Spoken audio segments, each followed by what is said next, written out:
మీరు కొత్తగా business start చేయాలనుకుంటున్నారా? మార్చ్ 16-17 హైటెక్స్ లో franchise India biggest ఫ్రో expo. Welcome to Suman TV. గోడ దూకిన నాయకులందరికీ అనుకున్నట్టుగానే ఇదివరకు గతంలో మనం చెప్పుకున్నట్టుగానే ఇతర పార్టీల నుంచి గోడ దూకి వచ్చిన నాయకులందరికీ ప్రాధాన్యత కల్పిస్తూ బీజేపీ జాతీయ నాయకత్వం తెలంగాణలో 6 టికెట్లను ప్రకటించింది. మొత్తం 72 మందితో జాతీయ స్థాయిలో టికెట్లను ప్రకటించింది. 72 మందితో జాబితాను ప్రకటించింది. ఇందులో 6 స్థానాలకు తెలంగాణలో 6 స్థానాలకి అభ్యర్థులను ఖరారు చేస్తూ వచ్చింది బీజేపీ. ఇందులో గోడ దూకిన నాయకులకే అధిక ప్రాధాన్యత ఇచ్చింది. ఉదయం నుంచి మనం చూస్తున్నాం. నిన్న కొద్ది రోజులుగా తెలంగాణలో ఒక చర్చ జరుగుతుంది. ఎవరైతే బీజేపీలో చేరుతారో, బీఆర్ఎస్ నుంచి కానీ లేకపోతే కాంగ్రెస్ నుంచి కానీ బీజేపీలో చేరారో ఆ నాయకులకి అధిక ప్రాధాన్యత ఇస్తూ వచ్చింది బీజేపీ. మొదటి నుంచి తెలంగాణలో ఉన్న బీజేపీ నాయకులు ఎవరైతే ఆశావాహులుగా ఉన్నారో, ఎవరైతే ఎంపీ టికెట్ వస్తుందని ఆశతో ఉన్నారో వాళ్ళందరికీ ఒక రకంగా పక్కన పెట్టిందనే చెప్పాలి. తెలంగాణలో పార్టీని విస్తరించడానికి బీజేపీ అనేక వ్యూహాలు చేస్తోంది. ఎన్నికల తర్వాత, అసెంబ్లీ ఎన్నికల తర్వాత తెలంగాణలో బీజేపీ మరింత బలపడాలి అంటే ఇతర పార్టీల నుంచి వచ్చే నాయకులని ఆకర్షించే విధంగా ఉండాలి, ఇతర పార్టీల నుంచి వచ్చే చేరికల్ని ఆకట్టుకునే విధంగా ఉండాలనే వ్యూహంతో తెలంగాణలో బీజేపీ ముందడుగు వేసినట్టుగా తెలుస్తుంది. ఈ నేపథ్యంలోనే తెలంగాణలో ప్రకటించిన 6 అభ్యర్థులు, గతంలో 9 మంది అభ్యర్థులను ప్రకటించింది బీజేపీ. ఇప్పుడు తాజాగా మరో 6 మంది పేర్లను ప్రకటించింది. ఇందులో రఘునందన్ రావు, డీకే అరుణ తప్ప మిగతా వాళ్ళంతా ఇతర పార్టీల నుంచి వచ్చిన వాళ్ళంతా ఇతర పార్టీల నుంచి వచ్చి రాగానే టికెట్ని పొందినట్టయింది. ముఖ్యంగా ఇక్కడ తీసుకుంటే ఒకటి ఆదిలాబాద్ నుంచి గోడెం నగేష్కి టికెట్ ఇచ్చింది బీజేపీ అధిష్టానం. గోడెం నగేష్ మొన్నటి వరకు బీఆర్ఎస్లో ఉన్నారు. ఆయన ఈ మధ్యనే పార్టీ మారారు, బీజేపీ కండువా కప్పుకున్నారు. బీజేపీ కండువా కప్పుకున్న వెంటనే గతంలో బీబీ పాటిల్కు జహీరాబాద్ టికెట్ ఎలా ఇచ్చారో ఇక్కడ కూడా గోడెం నగేష్కి ఆదిలాబాద్ టికెట్ని ప్రకటించారు. అక్కడ సిట్టింగ్ ఎంపీ, గతంలో బీజేపీ ఉన్నప్పటికీ సిట్టింగ్ ఎంపీకి ఆ ఛాయిస్ ఇవ్వకుండా ఈసారి నగేష్ని ఎంపిక చేశారు ఆదిలాబాద్ నుంచి. ఇకపోతే పెద్దపల్లి నుంచి గోమాస శ్రీనివాస్కి టికెట్ ఇచ్చారు. పెద్దపల్లి నుంచి అనేక మంది, ఇది ఎస్సీ రిజర్వ్డ్ నియోజకవర్గం, ఇక్కడ నుంచి అనేక మంది ట్రై చేశారు. ఈ మధ్యనే ఎవరైతే రచయిత సింగర్గా ఉన్నారో మిట్టపల్లి సురేందర్ పెద్దపల్లి టికెట్ను ఆశిస్తూ బీజేపీ నాయకత్వాన్ని కలిసే ప్రయత్నం చేశారు. కిషన్ రెడ్డిని కూడా భేటీ అయ్యారు. కానీ మిట్టపల్లి సురేందర్కి ఇక్కడ అవకాశం దక్కలేదు. ఇక్కడ గోమాస శ్రీనివాస్, కాంగ్రెస్ నుంచి వచ్చిన కీలక నాయకుడు గోమాస శ్రీనివాస్కి ఇక్కడ బీజేపీ టికెట్ ఇచ్చింది. ఇకపోతే మెదక్ మొదటి నుంచి రఘునందన్ రావు కే వస్తుందని మొదటి నుంచి అంచనాలు ఉన్నాయి. మెదక్ నుంచి రఘునందన్ రావే పోటీ చేస్తారని అంచనాలు ఉన్నాయి. అంచనాలకు తగ్గట్టుగానే మెదక్లో పెద్ద కాంపిటీషన్ కనిపించలేదు. అంచనాలకు తగ్గట్టుగానే రఘునందన్ రావుకు ఇక్కడ అవకాశం దక్కింది. ఇకపోతే నల్గొండలో ఎవరైతే ఇంతకుముందుకు అనుకున్నారు, నల్గొండలో కూడా సేమ్ గోడ దూకిన వ్యక్తి అని చెప్పాలి. ఇక్కడ కారు దిగేసి వచ్చిన సైదిరెడ్డి, ఎవరు శానంపూడి సైదిరెడ్డికి ఇక్కడ బీజేపీ అధిష్టానం టికెట్ ఇచ్చింది. సైదిరెడ్డి 2-3 రోజుల క్రితమే బీజేపీలో చేరారు. కిషన్ రెడ్డి నాయకత్వంలో సైదిరెడ్డికి ఇక్కడ టికెట్ వస్తుందని మొదటి జాబితా విడుదలైనప్పుడే కొన్ని అంచనాలు వచ్చాయి.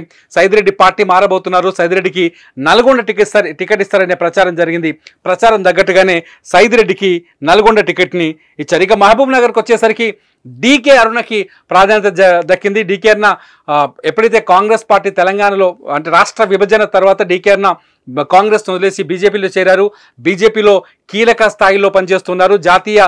బీజేపీ జాతీయ మహిళా అధ్యక్షురాలుగా కూడా ఉపాధ్యక్షురాలుగా కూడా పనిచేస్తున్నారు ప్రస్తుతం. ఇక్కడ జితేందర్ రెడ్డికి టికెట్ వస్తుందని ఆశించారు. జితేందర్ రెడ్డి బీజేపీలో కీలక నేతగా ఉన్నారు. గతంలో మహబూబ్ నగర్ నుంచి జితేందర్ రెడ్డి ఎంపీగా గెలిచిన సందర్భం కూడా ఉంది. ఎంపీగా పోటీ చేసి ప్రాతినిధ్యం వహించిన సందర్భంగా ఉంది తెలంగాణ ఉద్యమం సమయంలో. ఆ తర్వాత జితేందర్ రెడ్డి బీఆర్ఎస్లో చేరారు. ఆ తర్వాత జితేందర్ రెడ్డి మళ్ళీ బీఆర్ఎస్ను వదిలేసి ఈ మధ్య కాలంలో బీజేపీలో చేరారు. ప్రస్తుతం జితేందర్ రెడ్డి బీజేపీలో కూడా కీలక నేతగా ఉన్నారు. కానీ జితేందర్ రెడ్డికి అవకాశం దక్కలేదు. ఇక్కడ డీకే అరుణకు టికెట్ దక్కింది. డీకే అరుణ మహబూబ్ నగర్ నుంచి ఎంపీగా పోటీ చేయబోతున్నారు. ఇకపోతే మహబూబాబాద్ ఎస్టీ రిజర్వ్ నియోజకవర్గం ఇది. మహబూబాబాద్లో కాంగ్రెస్ నుంచి బలరాం నాయక్ పోటీ చేస్తున్నారు.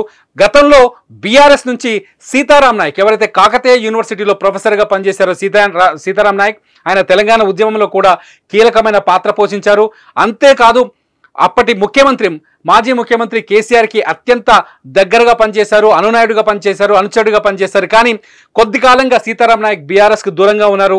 సీతారాం నాయక్ అసెంబ్లీలో ఎన్నికల సందర్భంలో కూడా తగిన ప్రాధాన్యత దక్కలేదని అసంతృప్తితో ఉన్నారు.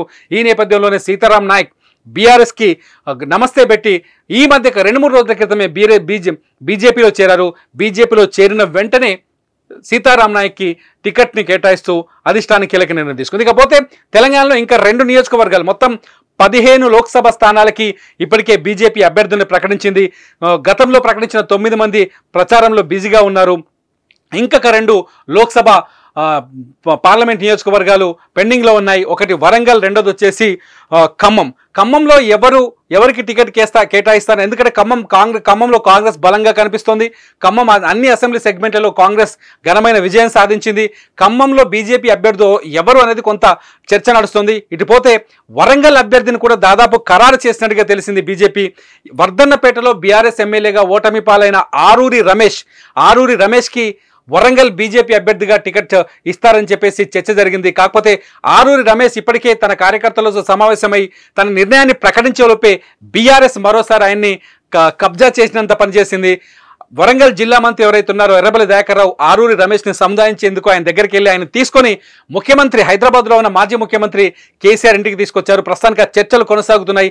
నిజానికి ఇవాల్టి లిస్టులోనే ఆరూరి రమేష్ పేరు వస్తుంది అనుకున్నారు. కానీ ఇవాళ జరిగిన హైడ్రామా నేపథ్యంలో ఆరూరి రమేష్ పేరు పెండింగ్లోకి వచ్చినట్టుగా తెలుస్తుంది. రమేష్ నిర్ణయం ఏంటనేది ఇప్పుడు బయటకు రావాల్సింది. మొత్తంగా ఎవరైతే బీఆర్ఎస్ పార్టీని వదిలేసి వచ్చారో, ఎవరైతే ఇతర పార్టీల నుంచి కొత్తగా బీజేపీలో చేరారో వాళ్ళకే అది బీజేపీ జాతీయ నాయకత్వం అధిక ప్రాధాన్యతనిస్తూ వాళ్ళకే టికెట్లను కేటాయించింది. మొదటి నుంచి ఇదే చర్చ జరుగుతుంది.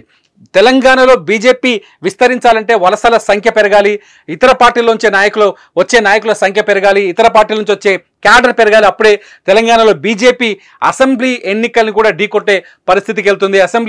అసెంబ్లీ పైన పట్టు, వచ్చే అసెంబ్లీ ఎన్నికల నాటికి తెలంగాణలో అధికారం చేజిక్కించుకోవాలనే వ్యూహానికి ఇప్పటి నుంచే పునాది వేస్తున్నారు. చాలా స్పష్టంగా అర్థమవుతోంది. మొత్తానికి బీజేపీ నేతలు కూడా మొదటి నుంచి మాట్లాడుతున్నారు. ఇక తెలంగాణలో కాంగ్రెస్కి వైరిపక్షం, ప్రతిపక్షం బీజేపీ తప్ప బీఆర్ఎస్ కాదంటున్నారు. నిన్నటి వరకు బీఆర్ఎస్తో దోస్తీ ఉంది, అంతర్గత స్నేహం ఉందనే చర్చ నేపథ్యంలో ఇప్పుడు బీఆర్ఎస్లో ఉండే నాయకుల్ని ఆకట్టుకునే ప్రయత్నం చేస్తుంది బీజేపీ అనే చర్చకి ఇవాళ తెరలేసింది. ఇవాళ బీజేపీ లిస్టు చూస్తే కూడా అలాగే కనిపించింది. చూద్దాం పార్లమెంట్ ఎన్నికల్లో బీజేపీ పర్ఫార్మెన్స్ ఎలా ఉండబోతుందో.